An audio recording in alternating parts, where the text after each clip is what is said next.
All right, so just a couple initial observations here after breaking it down and, playing around with it a little bit, just kind of, like I said, just kind of checking it out. So one thing I mentioned in my in the previous part of my video was my charging handle was a little, just looked like discolored, like the finish wasn't done quite right. Wiped it off, give it a little scrub with a nylon brush, hit it with some CLP, a little bit of lube. Yeah, I mean it's just the finish just doesn't look very good. But I mean, is that gonna affect anything? No, it just doesn't look great. So not a big deal. Not too concerned about that. I don't know. I may or may not reach out to PSA about it. Obviously, it's not, like I said, it's not going to affect function, but doesn't look pretty. It is a brand new gun. Another little, little thing, if I'm kind of nitpicking here, notice the rear lug here on the upper. It's kind of shaved down a little bit there on that corner. You can kind of see that shiny spot. This side looks fine. Just a little bit of lube in there if you're seeing that glare. But this side clearly bare metal, shaved down. It's not like that. There's no wear mark on the inside of the receiver, so that'd be on this side, on the right side of the lower. That looks totally fine. So I'm guessing that's from whatever test lower or test jig they're using. Yeah. Oh, again, not a big deal. If it does bother me, I'll hit it with some Luma Black. But yeah, not serious. Not like there's like gouges or anything like that. Like, let me see if I can even feel that with my nail. No, I can't really feel it with my nail. I think it's, no, you can't even feel it with a tool there. I mean, it's almost like it was sanded. But yeah, like I said, just kind of a nitpick thing. One, kind of interesting thing I noticed while looking at that rear lug was the way they integrate the rear lug or the way they built the rear lug for this receiver. So the rear lug here is basically held in with these two screws on each side. So that's how they built that. That's how they designed that, I should say. Shell deflector also just kind of screws on. You can see you've got these two. Let me put this down, try to make a little room here on the bench. So you've got these two large screws here, one on each side, that are clearly red Loctited in. Those appear to be what's holding in the barrel nut. And then obviously, you got the handguard screws, and you got screws all over this thing, so it's kind of funny. But these four screws here on each side, or on that side, I should say, are for the metal rail, the steel rail inside, which is the bearing surface for the bolt carrier. If I can get it to focus, you can kind of see that in there. They did mention, PSA mentioned in one of their videos about, something that they realized, accelerated wear through one of their T&E guns. So they replaced that with a steel part. Definitely a solid, beefy rail in there. So yeah, that just screws in with those four screws on the side. I did notice there's, Loctite kind of used everywhere on this thing. So hopefully that's not something that ever comes out. You can, if I can get this to focus, you can kind of see the red Loctite on, yeah, you can kind of see the red Loctite inside there. So they definitely use red Loctite on those screws. So I wouldn't expect the receiver itself to get so hot that it would melt red Loctite. But yeah, so you got that. The barrel seems just like a standard, almost almost like a government profile. So I wouldn't say it's a heavy profile. It seems pretty standard. You can kind of see a little taper there under the handguard, just behind the gas block. So that's why I say it kind of looks like pretty standard government profile to me. Yeah, gas block, as I saw in the other video, as I mentioned in the other video, is just really simple to turn. Tool free. It's easier if I can hold the gun with one and not hold my phone. But yeah, you can see it's pretty simple to turn. So yeah, so you got four positions. But yeah, so that's that. Yeah, broke down the just did basic field strip. Broke down the bolt carrier group, took out charging handle. This is the little carrier or tray, whatever they call it, for the charging handle. So you can see it kind of, that's how you can change it for, it's ambi, so you can insert it for either side. I'll show you how that all goes together here in a second. But one thing on the lower, so one of the things I was curious about, and I know a lot of people have mentioned, just reading forums, was kind of how this, how this back piece here works with the lower. What's that all about? And really, it's pretty basic. It's just, you've got this little plug here, essentially, that it's like a, it's just like a rubber. It's like a hard plastic, kind of washer, if you will. And then, that screw just threads into the to this aluminum piece here. So this whole piece here with the rail, that's all one piece, and it just attaches through the threaded receiver part. So that kind of raises a question. All right, well, if that's that basic, why can't you just throw this on a regular lower?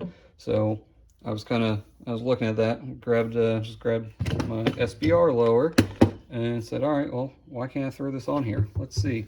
So if I throw it on, you'll notice, of course, doing this one-handed, not the easiest. Let's see if I can, let's try this again.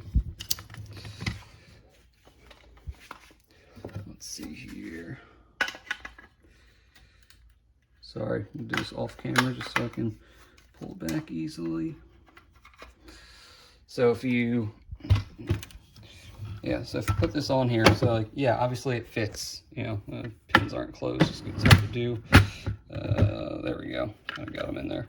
So so obviously it fits on there. You can see, it fits, no problem. The problem is this huge gap at the back. So that's what that rear piece covers up. So it'll cover up that gap, covers up, it's really more of an unsightly line here, but that, obviously, I don't think you want a large area for, dirt and grime to get in. Of course, I don't have the bolt in there right now. You're going to have the recoil spring that, inserts right up in here. But, I don't think you want that back area open. So that said, let's throw the bolt back in here. Just kind of show you that real quick. There we go. All right. So let's get the bolt carrier group. We'll throw that back in here. So the bolt itself is very AR-esque, if you will. Reminds me at least very much of AR bolt. I don't know what else uses a bolt similar to this, but very similar to AR in my opinion. So let's throw that back in here. I can get that to stand up and get it all in frame. So I'm going to drop that in there. So let's see, we'll line this up. So we can drop in the cam pin, firing pin, and retainer pin. Again, pretty similar to an AR. See if I can. Yep, there we go. Right way. Drop in the cam pin, and firing pin, and retainer pin.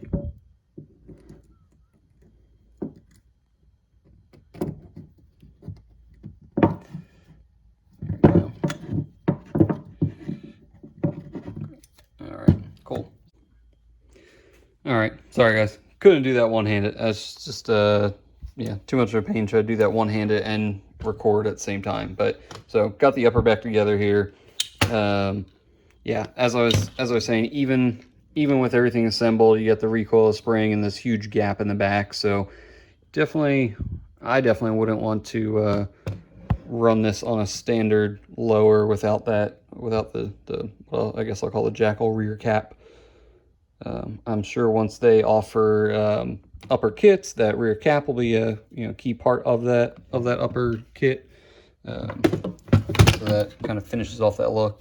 Initially I was looking at this thinking like, oh sure, you can just use a like a BRN 180 lower or something similar, but I guess unless they come up really high in the back to, you know, kind of cover that area, I don't think that would work. So I imagine even if they did come up really high, it would come up here, the entire, you know, along with the on the same plane as the rear of the receiver where the buffer tube would connect anyway, not rear of it. So that would just kind of be odd. I believe they're still right here, and they just have the rail on the back. I don't think they really come up higher. So yeah, I mean there's the answer to that. I don't think a regular or I don't think a BRN 180 lower will work. You do probably need a regular mil-spec lower. I mean, you can see here if you were to use a different lower that you know, that wasn't mil-spec, there's not much room in there. I mean, that thing's pretty tight in there. So if you were to try like a billet lower or something like that, probably won't work. I do have a spare M4E1 stripped lower, you know, arrow lower. It's, you know, it's forged, but it kind of has that billet look. I may pop this off and try that. This whole thing comes off pretty easily. I mean, it's just a 4 mil Allen here just to loosen this up. Again, you know, there's a lot of Loctite on this thing. This screw here is doused in blue Loctite. So yeah, it's just a matter of, like I said, just a matter of kind of popping this off, and the whole thing just comes off pretty easily.